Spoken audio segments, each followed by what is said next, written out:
Welcome back to another episode of Say What Needs to Be Said. I'm your host, Asante, Mr. Pick Six Samuel, two-time Super Bowl champion, Pro Bowler, All-Pro, record-breaking cornerback, and the last cornerback to intercept 50 interceptions during a 16-game season era. Welcome back, ladies and gentlemen. How we doing tonight, man? Sunday night vibes, man. Another exciting week of football. Week 9 was exciting, man. I love week 9. We got tomorrow to finish off everything. You know, football is here, baby. We halfway through the season, man, and we are having some fun. I can't complain, man. I'm having some fun saying what needs to be said. Yes, I'm sorry I didn't make it this past Thursday, rather. But was that Thursday? Was that whatever, man? Let me bring on my host for the night. 2-3 Trees. How we doing tonight, baby? What's up? Yo, we doing, man? might got the game of the year today, man. You said it was an exciting week. We might got the game of the year today. Yeah, which game you think was the game of the year? The Colts versus Pittsburgh, or the Bengals versus the Bears? The Bengals versus the Bears. The Bengals versus the game of the year. Was that the game of the week or the game of the year, or was that the most undefensive game of the year? You understand what I'm saying? How we doing, man? Chat. I see JT, man. We in here, man. Shout out to the chat. Y'all talk to us. We talk back. Let me know where you chiming in from, man. We had a good time.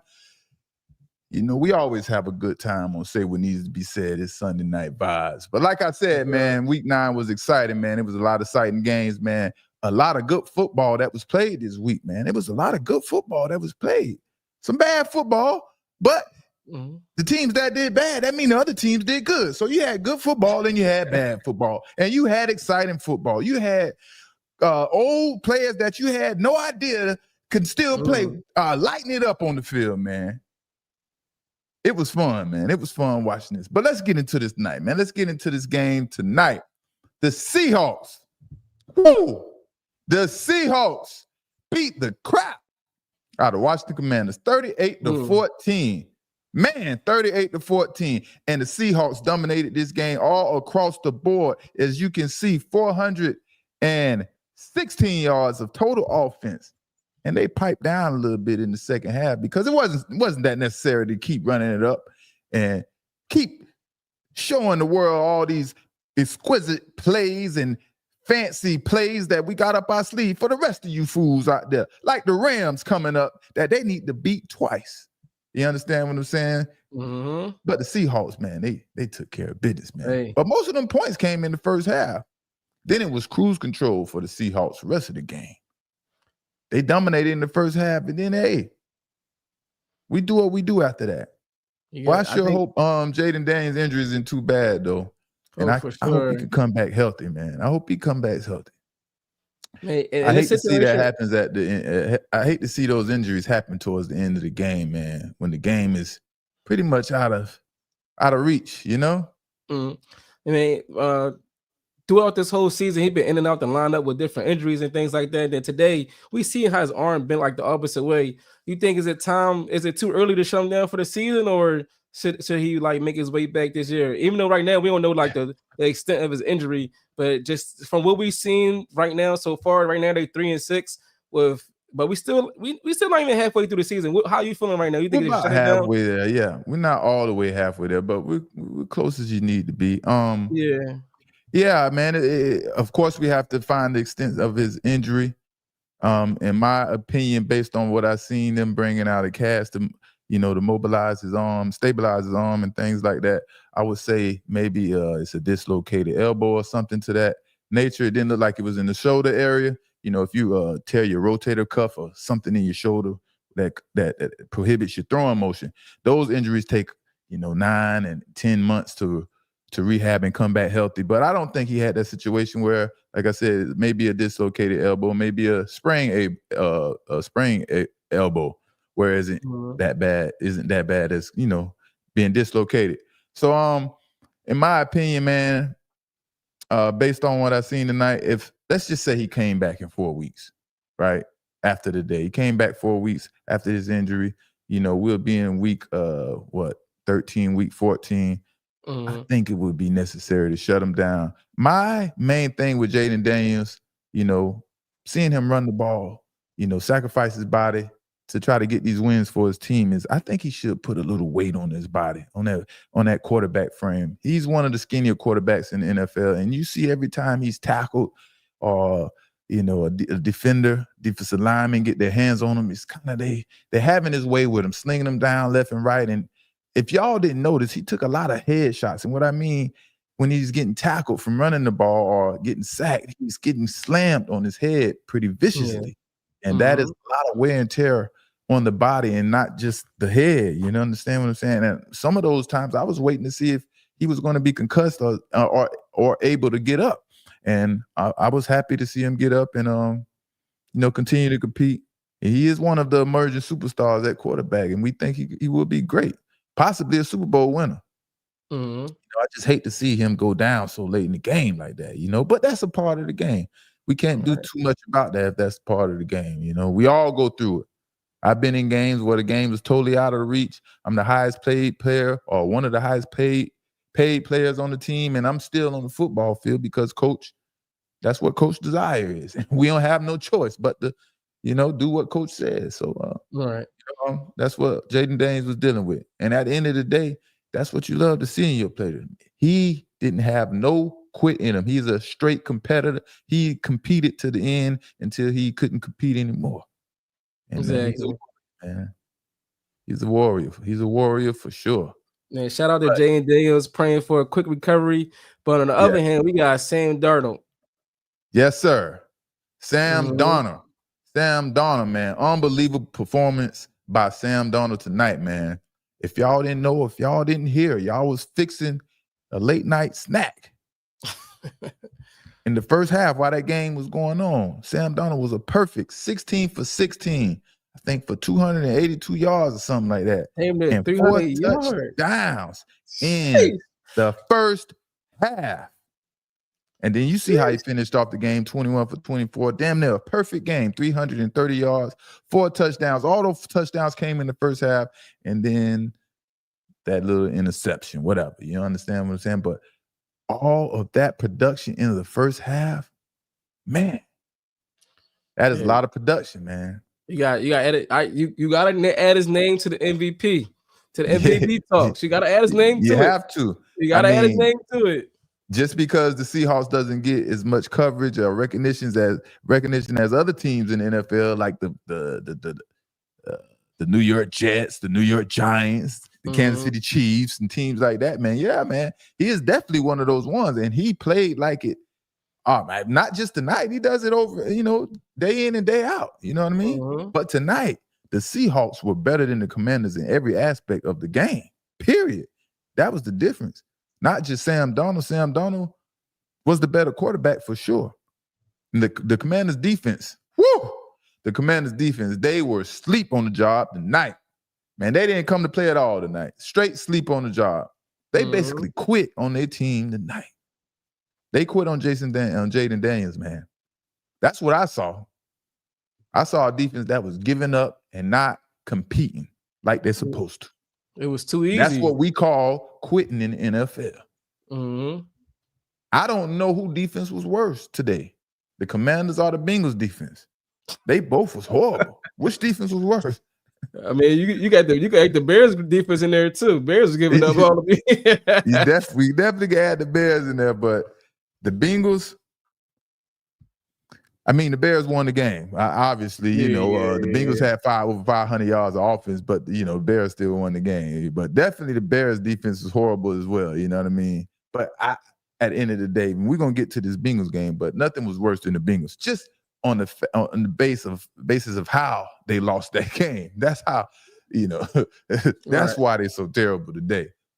But tonight's game, man, the difference between the Seahawks and the Commanders is Jaden Daniels, he was forced to process his reads faster than usual, and he had to speed up his mechanics to keep the Seahawks D linemen from off him. That pressure was on his behind.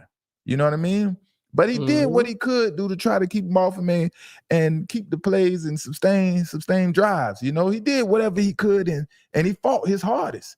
But like I said, the Seahawks was just better in every aspect of the game, and especially up front. The Commanders, Commanders had to work hard for every single yard. I mean, every single yard they gained tonight, the Commanders had to work extremely hard to get that yard against the Seahawks. Mm-hmm.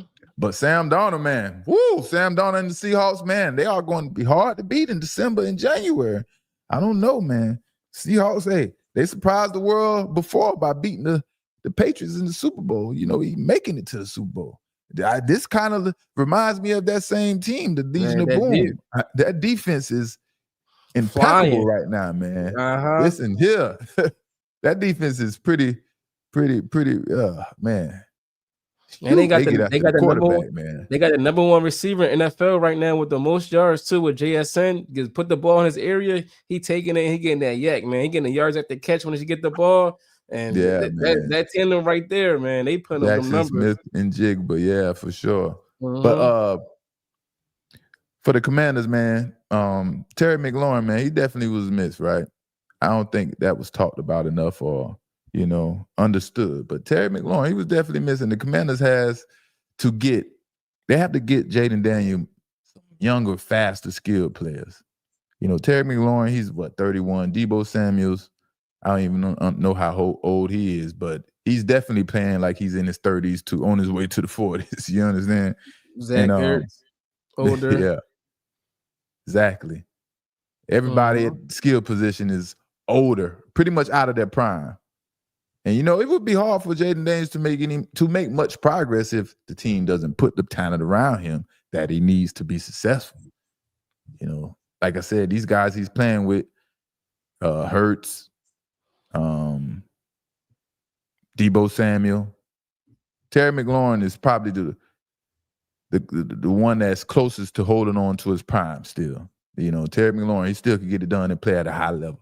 But other than that, man, gotta get him some talent around him for him to do what he need to do, man, out there, man. You see, he can compete, he can get it done, he can do whatever he needs to do as a quarterback to make this team successful, like the Patrick Mahomes, the Josh Allens, and everything else. You just need some talent around him.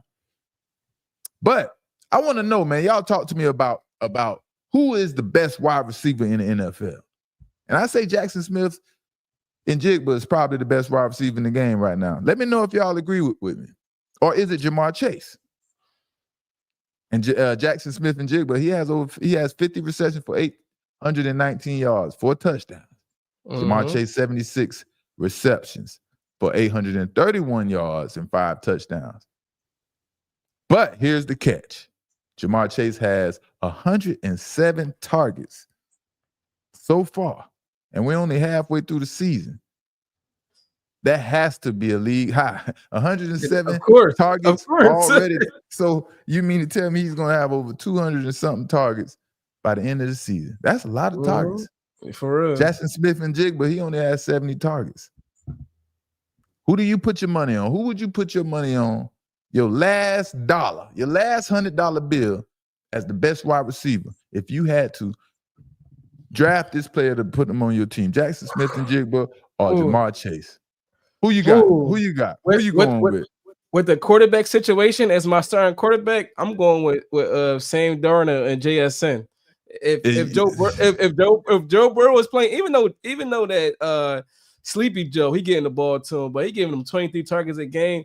I don't know. This is a hard decision. I think you can win it anyway. Either way, you can pick either one. But JSN is on another level. He's 23 years old right now, playing like but answer it like this. Okay, I see he's 23 years old. He's on another level. I hear all of that. But which player would you draft to your team that you think will give you the most production at the position? Most touchdowns, most catches, most yak. I gotta go Jamar Chase. I'm a little bit biased. I'm gonna go Jamar Chase, man. It's hard. It's hard. I feel the same way, But at the same time, Jamar Chase, he's dealing with quarterback controversy and adversity and things like that. He doesn't have a consistent quarterback, and then he missed like 2-3 games with Jake Brownie trying to get him the football. So and he still is accomplishing a lot, but. Maybe those 107 targets is misleading compared to Jackson Smith and Jigba 70 targets.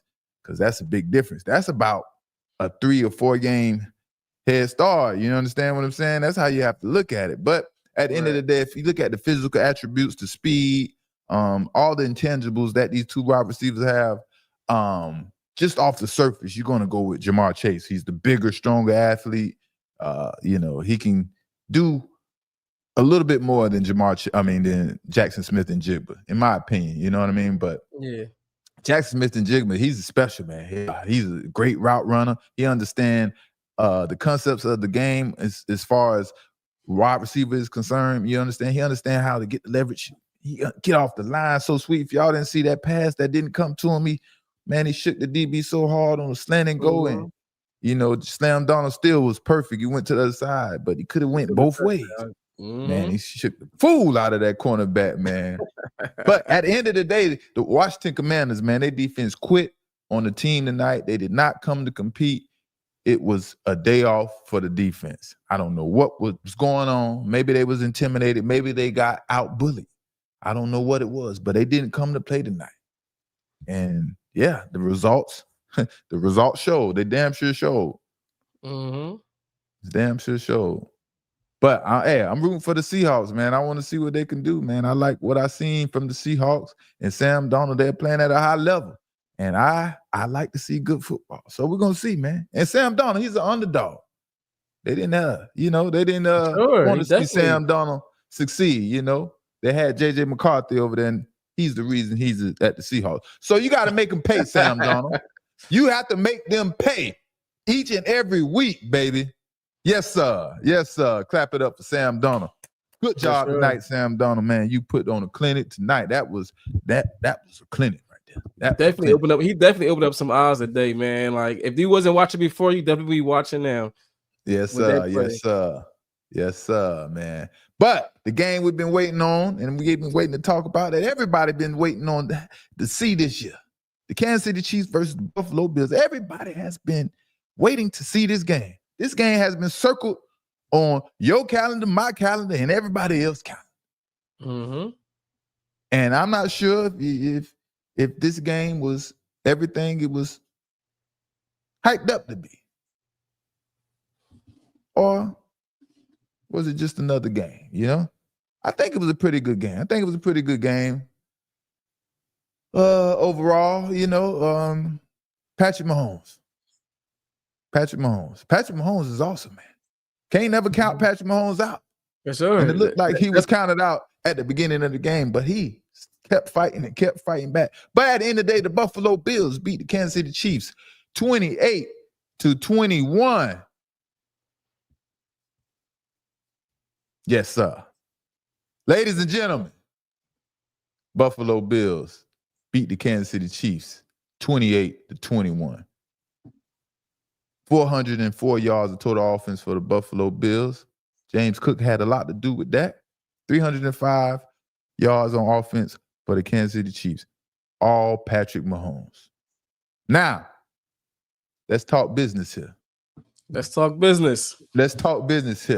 Because I said, this will be Patrick Mahomes' first time missing the playoffs in his career. And people had a lot to say because I make my predictions in the beginning of the season. I don't wait till everything plays out and then, well, all of a sudden I'm this great predicting guy, like I can see things. You understand what I'm saying? And now my prediction is starting to become a reality. And guess what? The Kansas City Chiefs, the next two games are going to be tough. Woo, it's not going to be easy. They got the Broncos, and then they got the Colts. Unless the Colts are going to continue to go backwards like they did today, I don't see the Kansas City Chiefs beating the Colts. And I got a chance to look at the Colts. I got the chance to take a hard look at the Colts today. And they are a good team. No, they did not win today. They didn't get it done how they usually get it done. But let me tell you, I know what I see. That is a good team. But for the Kansas City Chiefs, it's not looking good. Right now, the Chiefs are in the hunt They're not even a wild card category no more. They're in the hunt for the playoffs. You understand? Mm-hmm. And I don't know, man. Maybe it's That too little, too late, right? Being that Patrick Mahomes, all his weapons is coming back, Rashee Rice and things like that, because they look good. But they look good. They look good. I actually had them before this game. I had them winning the day because I ain't see the Bills. They ain't be the team all year with a winning record. So I thought like the Chiefs, they got all they people back, man. They be looking clicking. I'm like the Chiefs gonna win the day. Boy, I was wrong. Yeah. I was wrong. The Bills. Well, let's break the game down, right? Uh-huh.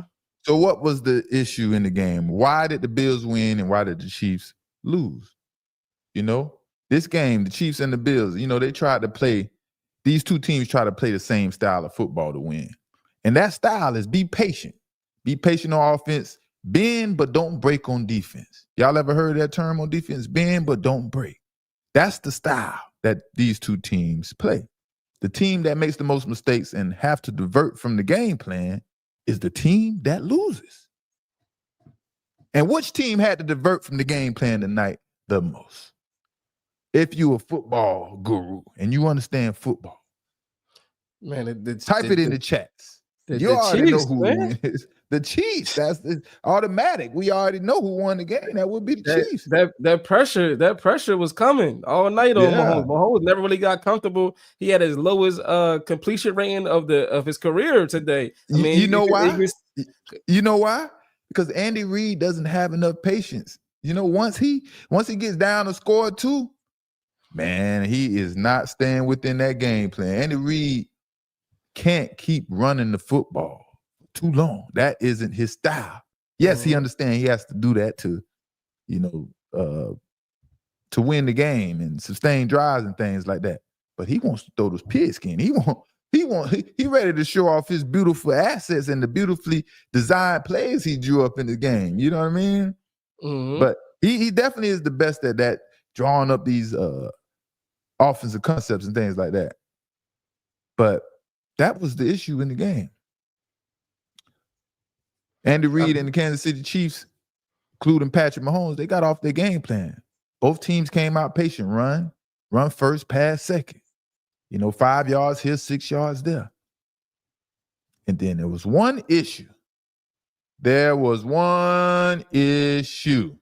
And that issue, once Buffalo jumped out on the Chiefs 21-10, after the Chiefs went forward on 4th and 3, and Cole Bishop made a great play to break up a pass on that quick pass from Mahomes. He was trying to get the ball out of his hands super fast. Mm-hmm. The game was over ever since that play. Ever since the Chiefs decided to go forward on 4th and 3, the game was over ever since then. I think it was a different play. No, that was it. There was no coming back. The Bills jumped out on them after that 4th and 3, and they took off.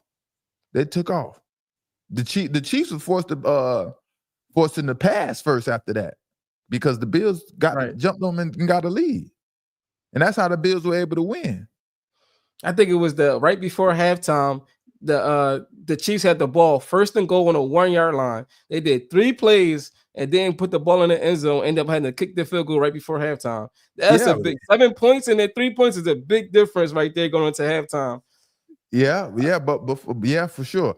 But at the same time, on that 4th and 3, they gave the Buffalo Bills the football in very good field position, right? Very good field position. And then once they scored, it's like football is a game of momentum. You can't just let that momentum swing the other way. You have to keep that momentum in your favor. And once you don't get a 4th down and you go for a 4th and 3, that's automatically a momentum shifter right there. Right. And then once that momentum shift, Josh Allen, I think they went up 21, like I said, 21-10 or something after that, 21-10. And it was catch-up football for the Chiefs after that. They couldn't play their style of football. Mahomes was running for his life the rest of the game. Looking like Jaden Daniels in some shape or form. You understand? They both was under duress the same way. You understand? And a defensive coordinator and a defense in general, we love when we know the offense doesn't have a choice but to pass the football. That's when we see sacks and interceptions, baby. Pad them stacks. Let's go get the football. If we could stop the run and make this team one-dimensional, that's an easy way to win. That's easy. Drop your favorite blitzes, coaches, and make the ball get out fast, and we're going to get the football. Mm-hmm. Buffalo had Mahomes, man, running for his life, boy, trying to make something happen and come back. But, Bills knew it was coming. Bills knew it was coming, so. I can't remember the last time I didn't see Mahomes throw a touchdown pass, and today was one of those days. He had 1 interception and 0 touchdown passes. That's rare for Mahomes. This is a rare year for Mahomes, is what I'm trying to tell you. 9 seasons, and this is probably the first season that he doesn't make it to the playoffs, baby. They don't make it to the AFC Championship. He been in the AFC Championship ever since he been a starter. Sheesh. Yeah. Mm-hmm. That's crazy. But yeah, like I said, that fourth down, man, gambling. It seems like this is a record year of teams going for it on fourth down.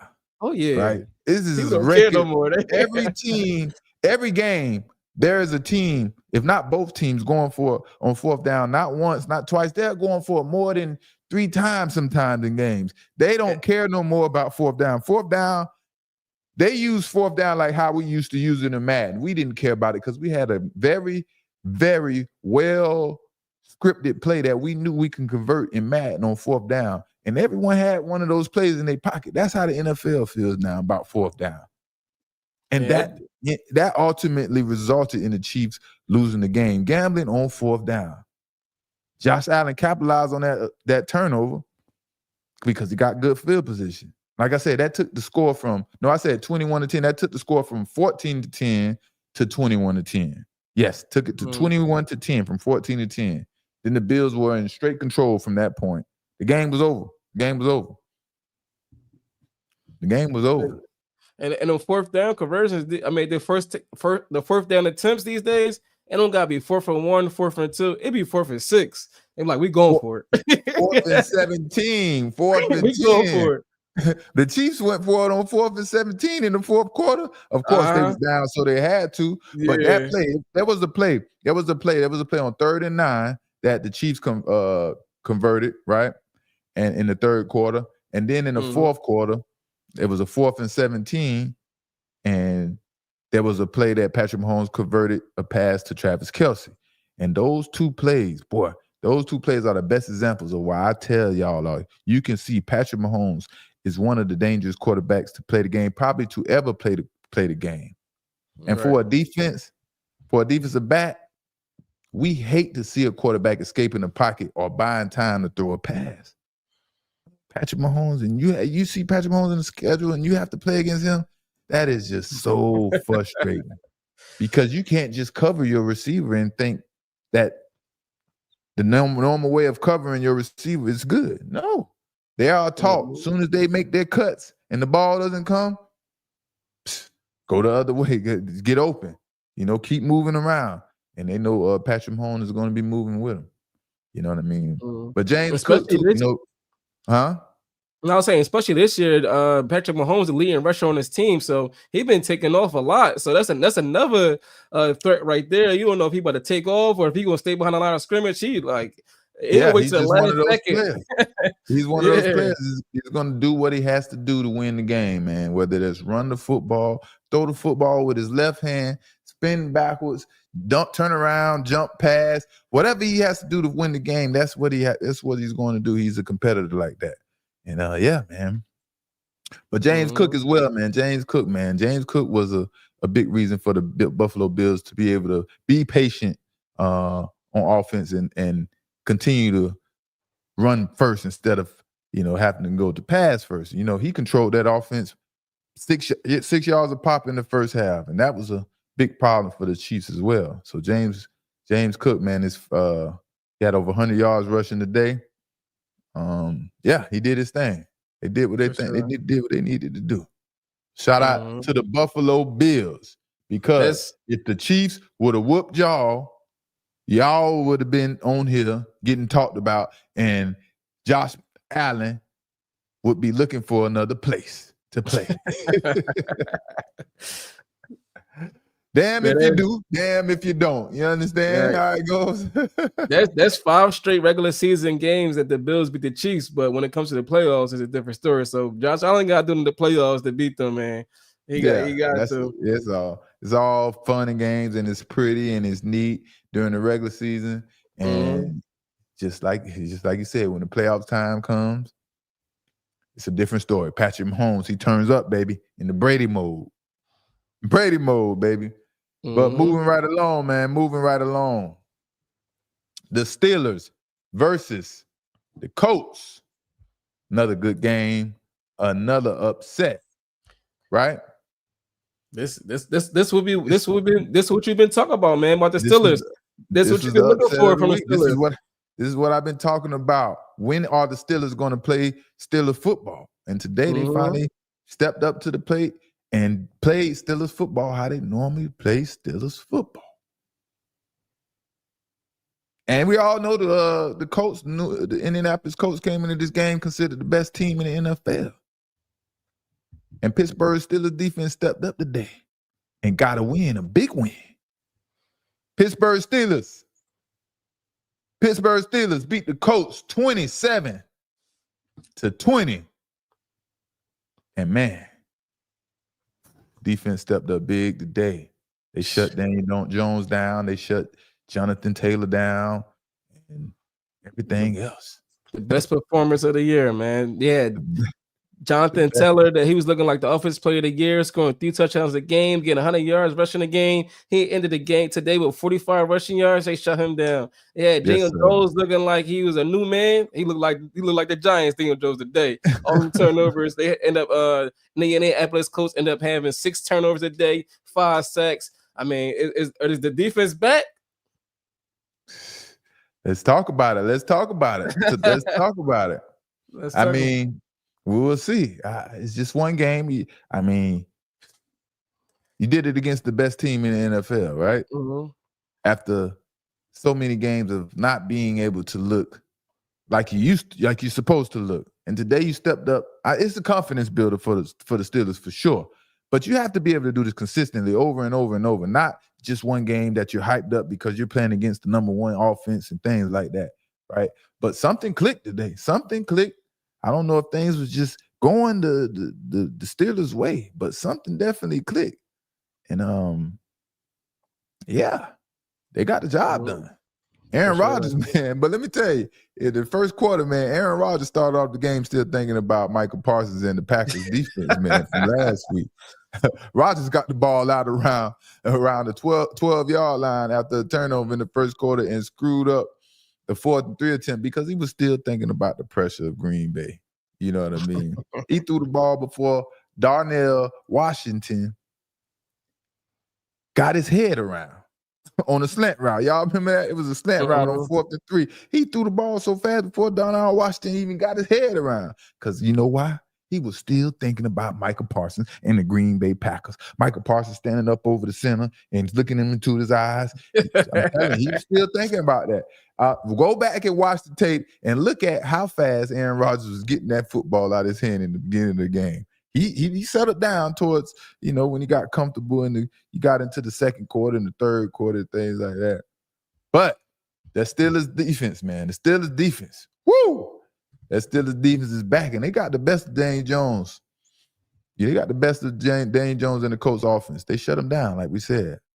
Yeah. They played like the Steelers defense is supposed to look. And what is that? Strong, tough, physical. Forcing turnovers.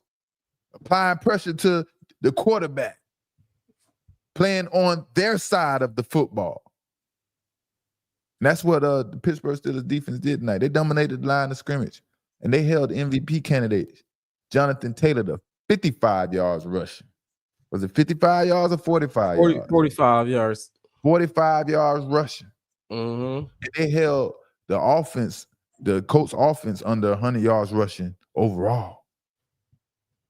That's a good job. And not do the Colts only have one MVP candidate. Daniel Jones has to be considered an MVP candidate as well. He just isn't getting as much recognition as everyone else because, this is he's He's just doing this, right? Mm-hmm. He's just doing it. So he's not getting his recognition. But these are two the MVP candidates that the Pittsburgh Steelers shut down.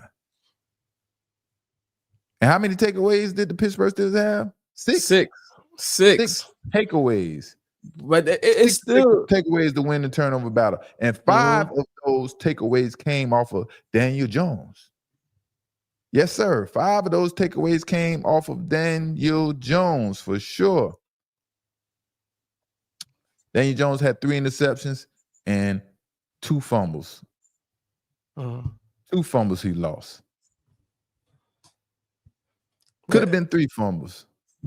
Yeah. Another thing is, man, they only lost by 7 points. Usually you hear a team go 6 turnovers and 5 sacks. You be like, oh, yeah, they got blown out. They only lost by 7 points. So what you were saying earlier about Colts being a good team, that's a sign of a good team right there. They're still being in the game after 6 turnovers and 5 sacks. You still in the game? Yeah. Like I said, this is my first time taking a hard look at the Indianapolis Colts. And let me tell you, Daniel Jones is for real. Daniel Jones is not the same quarterback he was when he playing for the New York Giants. He is a different quarterback. He looks like he's been there for 10 years and he understands that system perfectly.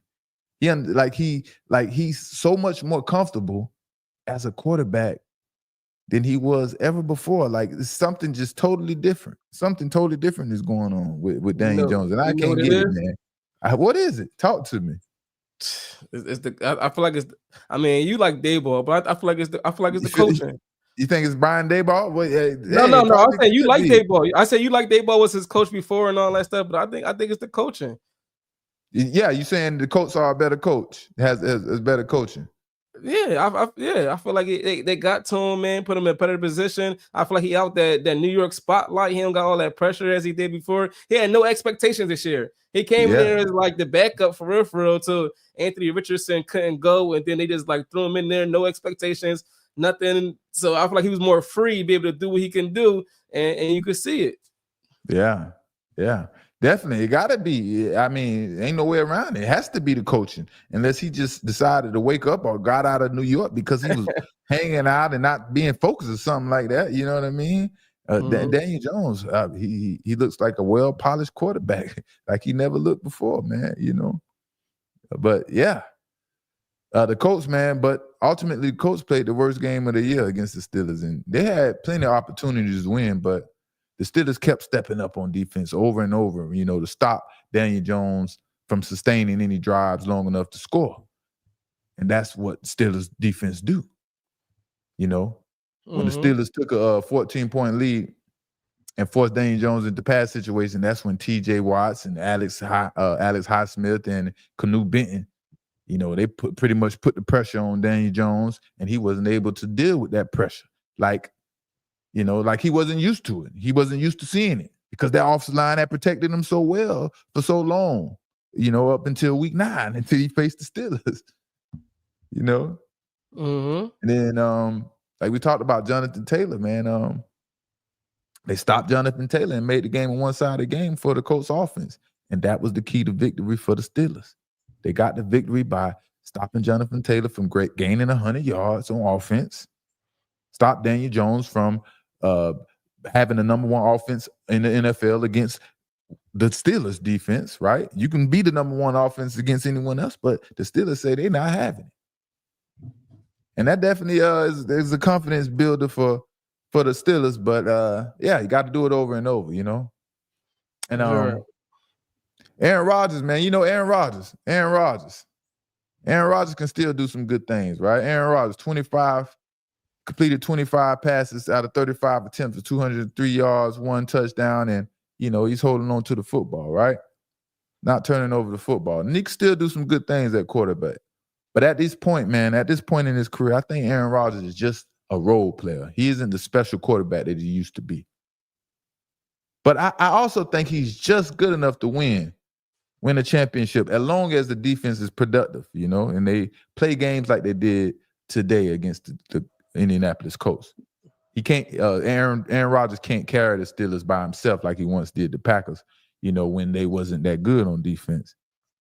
But I think Aaron Rodgers still can play just good enough to be able to take the Steelers to the Super Bowl, but the Steelers is going to have to give them a lot of help on the defensive side of football, particularly like they played tonight. If they can do that over and over consistently, hey, they got a good chance. They got a good chance. I think they need to add another wide receiver over there, man. Yeah. For the Steelers over there with Aaron Rodgers. I mean, man. Calvin Austin was the leading receiver. AJ Brown. I thought it was going to be AJ Brown. It's probably going to be Jaden Waddle. I think Chris Olave. I still kind of think Chris Olave going to be out of there, out of New Orleans. But we got the Tuesday to see. Yeah, we got the Tuesday to see. We're going to see. But I also see the Steelers, man. I also see the Steelers made a few changes, on defense. And one of those changes was with Jalen Ramsey. Jalen Ramsey is a safety permanently now. That's where he should have been. And they can stop all the experiment with him at cornerback after what he did, what Jamar Chase did to him in the defense, right? Now he can get comfortable at safety and play safety. And now the defense, everyone understands who is where and what everybody is supposed to do.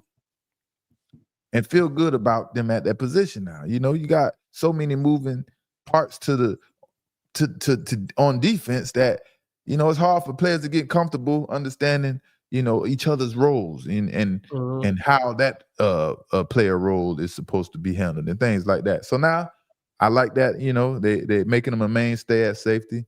And look, they shut the number one offense in the NFL out, man. Can't be more excited than that. Can't be more happy than that. Shout out to the chat, man. Shout out to the chat. How we doing out there, man? Now, was this the game of the year, the game of the week? I don't know, man. How do we look at this game? The Bears it was exciting, man. It was exciting. It was definitely exciting. Yeah, it was definitely the most exciting game of the year. It was another exciting game that kind of went down like this. It probably was the Bengals again, because they're so terrible on defense. I think it was Bengals and Steelers when they was going back and forth. Was that the game? I feel like it was another game early in the season, but yeah, you might be correct. Yeah, you might be correct. That was just a couple weeks ago, right before the Jets game. But they was some of they both was over 40 and all that. I think it was like 33 to 31. It was going back and forth. But hey, if you want to see a game with two defenses that are absolutely horrible, you need to go rewatch this Bears versus the Bengals game, man. Go watch it, man. That is some horrible defensive play. And the Bears beat the Bengals 47-42.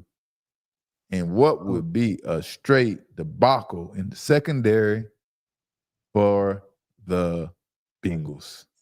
Man, every player on defense for Cincinnati has the right to be pissed off.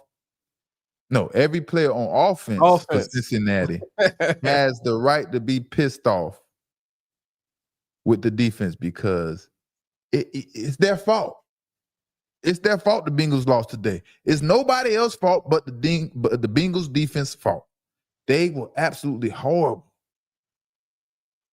And under 2 minutes, there were 3 scores under 2 minutes left in the game.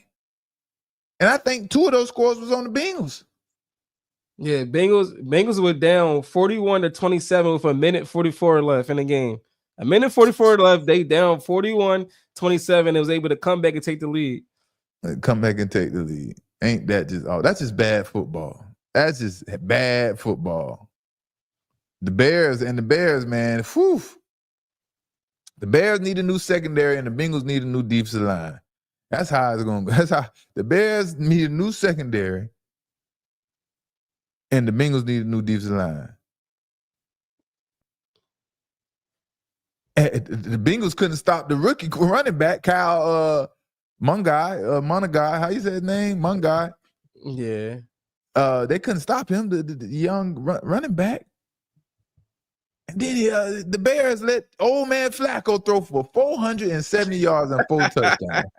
I know that is unbelievable to so many people. And he was just on a different team a couple of weeks ago. Mm-hmm.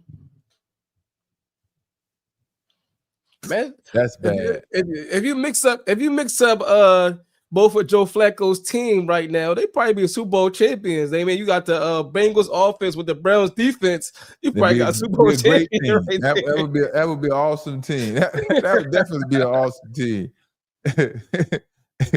But that's sad, man. If the Bengals want to win, 470 yards and 4 touchdowns isn't good enough from the quarterback. That's crazy. That's just how pathetic the defense is. That's bad, man. That's bad. And you can see the frustration on the offense. I don't know if you've seen Jamar Chase interview after the game.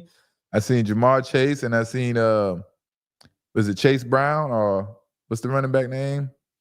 Yeah, running back named Chase Brown, but they kind of frustrated with their defense themselves. Like they put their team in position to win a game with seconds left, and you give up a long touchdown to lose the game. Like it's terrible. That's a heartbreaker every player for the Bengals that attempted to tackle Colston Loveland on a game-winning touchdown need to be fired.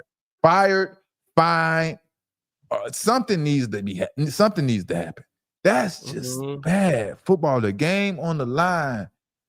You're up by a score, or the game was tied, whatever. You're up by 1 point, and how do you let that happen? You have to get him down some type of way. Trip him, grab his shoelace or something. A 58-yard touchdown with 17 seconds left.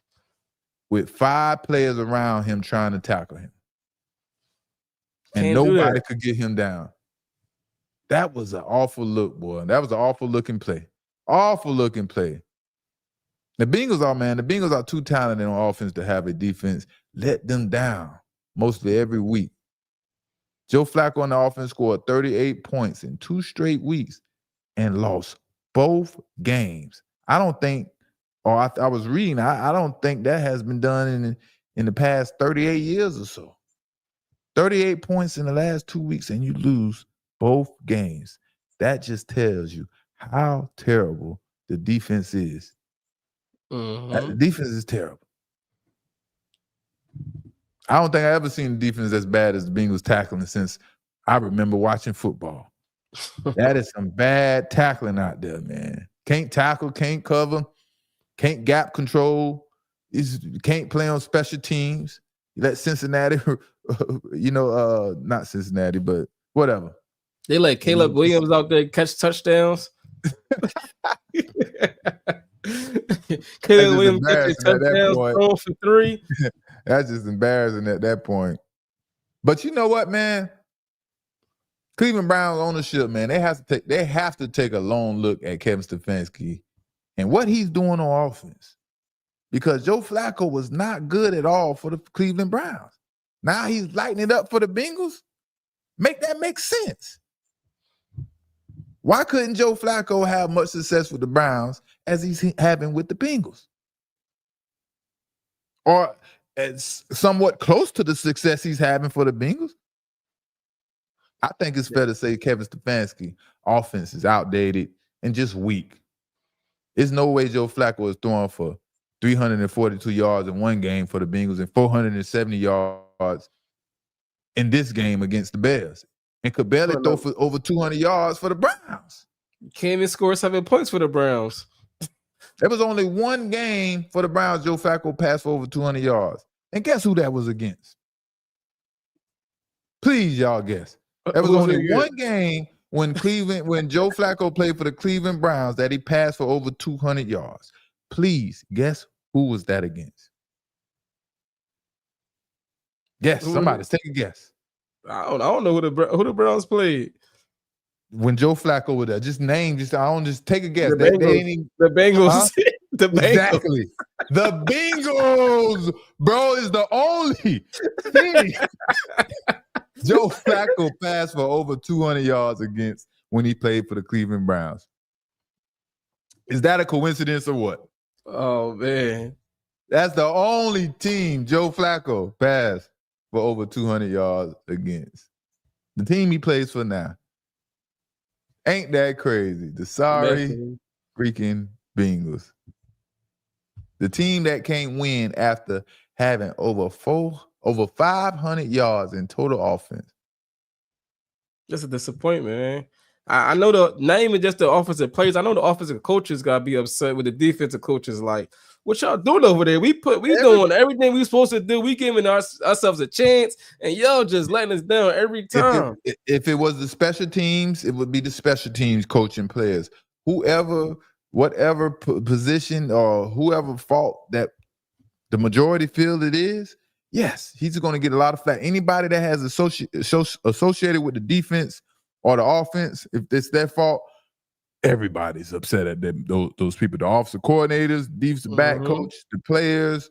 You're looking at everybody associated with that sideways. And I want y'all to think about something, right? Because we're talking about Kevin Stefanski and his job security. Joe Flacco attempted 47 passes today, which resulted in a ton of passing yards, as we all know, 470 of them, right? 47 passes attempted today and a ton of yards.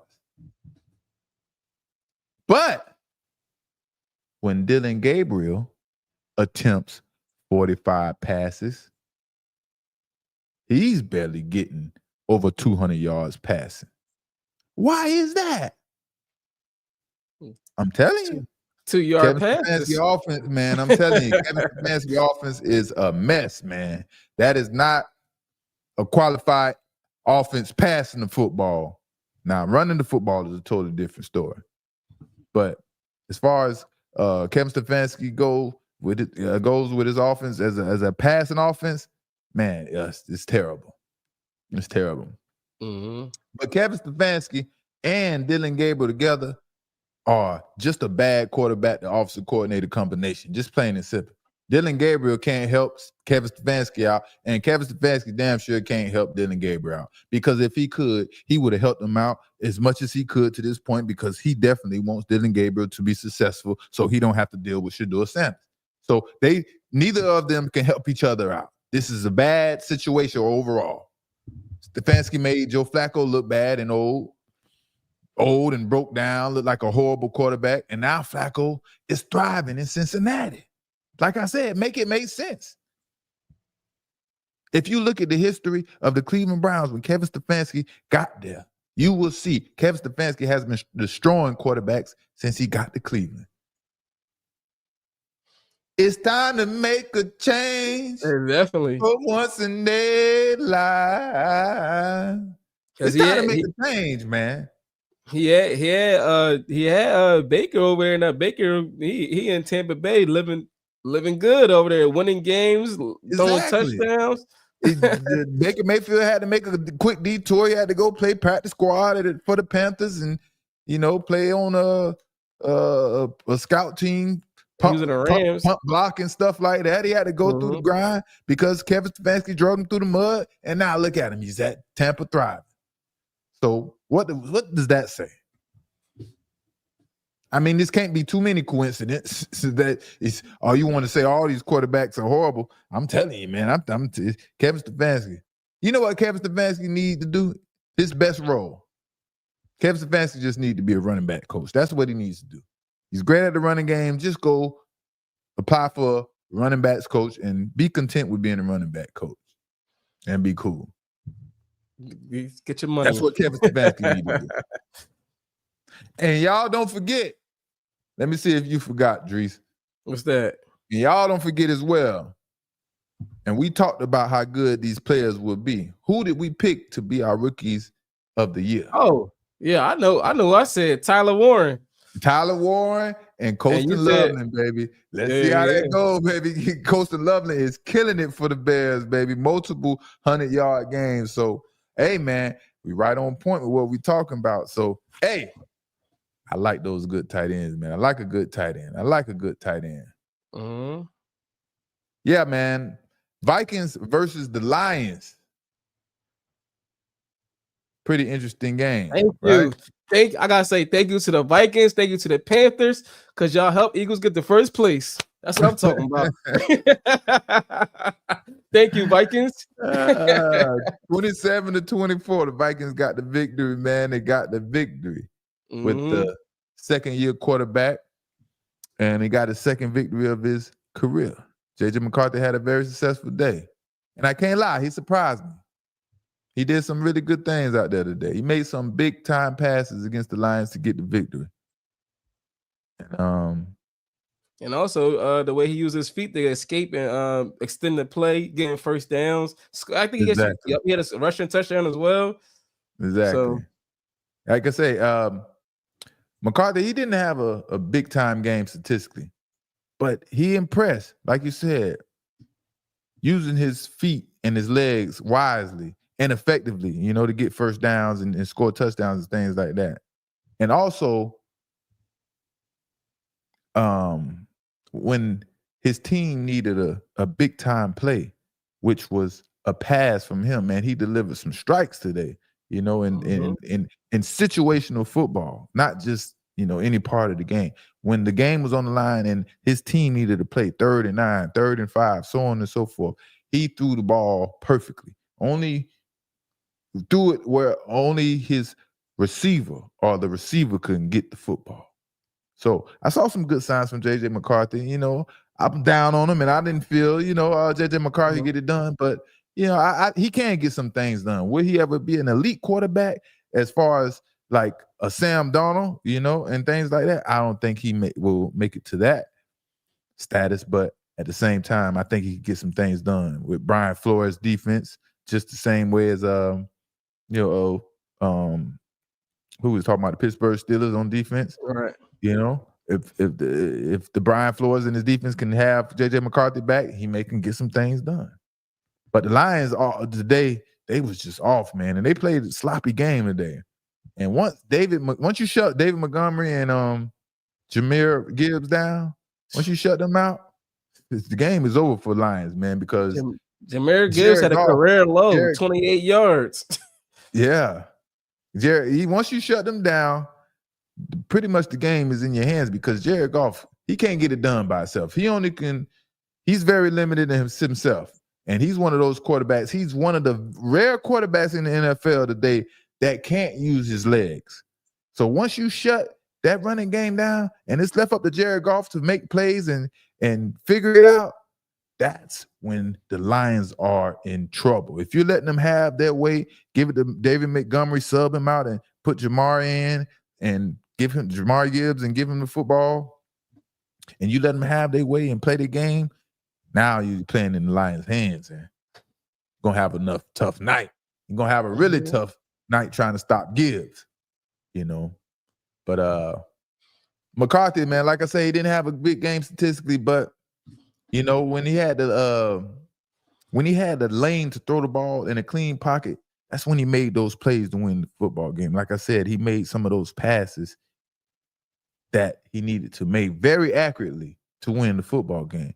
And as soon as the lane opened up for him and he had a clean pocket, he played pretty decent football. You was right about him saying that he wasn't really hurt last week when Carson Wentz was in there. Of course he wasn't hurt, man. Of course. Mysteriously, he's all healthy all of a sudden and ready to go, that they don't have Carson Wentz anymore, man. So if Carson Wentz never got hurt, he probably still be on the bench right now. And the coach would still have the same tune talking about, we don't want to rush him. He's still nursing his such and such and so and so. Man, I'm used to the games, man. He looked perfectly fine today, the way he was running around. It said it was his ankle hurt. His ankle got rolled over. He still was out there running around. Hyped and ready, baby. He wasn't letting nothing hold him back from his second career start and get this victory today, man. So shout out to J.J. McCarthy. That was a huge one right there. Everybody had them losing the game today, man. Underdogs came in, and they went into the Lions then and got that one too. Yes, sir. It ain't easy, right? It ain't easy playing away. Somebody else home coming and taking their lunch. Right. But let's get into a little college football. Colorado versus Arizona, man. And Coach Prime, man, he is going through it. My brother, Coach Prime, is going through it with Colorado, man. And I promise him that I'm going to get up there. And it's probably looking like I want to get up there and be helpful, man. I want to be informal. I want to be able to teach and, spread a little wisdom. So I think I told him about my little situation, things I got going on, and he understands. But I think I'm going to go up there during the springtime, spend a little time during spring practice and try to spread a little knowledge and wisdom. Anything that I could help out on, try to do what I can. All right. But Coach Prime, man, they going through it, man. Woo! They took a beating from Arizona last night, 52-14, man. And let me tell you, that's the score already tell you Colorado looked bad. It looked really bad. Looked really bad. But if you want to point out anything good or you're looking for something positive in an absolute negative story, we did get to see Julian Juju Lewis, right? And he may have what it takes to save what's left of Colorado's season. But Caden Salter and Ryan Starr, man, they are really bad at quarterbacking. Now, I understand they're young and things like that, but they're old enough to be criticized, but it's just really bad at quarterbacking. Right? Caden Salter, man, I think, he bit off more than he can chew, thinking the Big 12, he could play in the Big 12 just the same way he did at Liberty. And this speed for Big 12 is a tad bit faster, and he's having a hard time adjusting to it, in my opinion. That's ultimately what the problem is for Caden Salter. And Caden Salter ultimately also just has so many mechanic issues that need to be worked on that can't be fixed in 1 year. But it was just too many missed opportunities against Arizona. Every single big play Colorado made was called back for a penalty in the first half. Every single big play. Can't have that. Every single big play. And the biggest missed opportunity came when Caden Salter missed a wide open, I think it was Seahawks Brown or Webster. It was one of them. And what would have been a huge momentum changer or shifter for Colorado. And those are the plays that Caden Salter can't miss. Wide open for a touchdown. Automatically add 70 yards and a touchdown to his stats. But when I talk about Caden Salter and his mechanics, these are the things I'm talking about. And yeah, as far as the speed, is this his last game? No, I don't think it's his last game because the players behind him are just not that capable. Julian Juju Lewis, I don't know if Coach Prime really wants to put him out there or make him be the starting quarterback for next year, because I feel like he has a plan for him and he wants him to come into next year being a red shirt freshman and starting in a fresh offense in a new team and giving him that fresh start, and dealing with Juju Lewis in that capacity. I don't think he was holding them back and holding them out of games for this long for a certain reason. And Colorado also showed why it's important to make those big plays that Caden Salter missed on Sincere Brown or Webster. Because right after missing those big plays, the next play on most of Colorado missed opportunity, Arizona made a big play. Right? Soon as Colorado scored a touchdown and it got called back for a penalty, and then they had to kick the field goal punt the ball, Arizona would score. Or Caden Salter would throw an interception the next play for a touchdown. Right. It was just bad football all around for Colorado. Mm-hmm. Yeah, man. But Colorado could have easily won the game as bad as it looked, man. As bad as it looked, Colorado could have easily won the game. They could have easily won the game? Not easily won the game, but as bad as it looked, I mean, they could have made it easily more competitive. Not that bad. You understand what I'm saying? But they could have won the game, right? And they could have easily made it not look that bad, right? Even after giving up 10 points, to giving up the 10-point lead in the first quarter when number 12 was icing and dicing them out there. You know what I mean? 2 touchdowns were called back in the first half, and that would have made the game much closer. You know what I'm saying? It was like every big play, every opportunity that came about was just shut down by penalties and unforced errors by Colorado. And that's what I mean. Everything was just all around bad. And Coach Prime and the staff, they got to go back to the drawing board. And I was thinking about it. What is the difference from last season to this season? Come on, you know the difference. I know, man. It's Shador, man. But when you break it down and you get into it, not only Shador, right? Shador was Mhm. the most important piece to Colorado last year, right? And if he challenged the NCAA rules and came back for another season, every aspect of this year's team would be better, right? Colorado would have a better record, and the team would just be much better overall. But either Shador was that good at quarterback for Colorado, or Pat Schumer is that bad. Which one is it?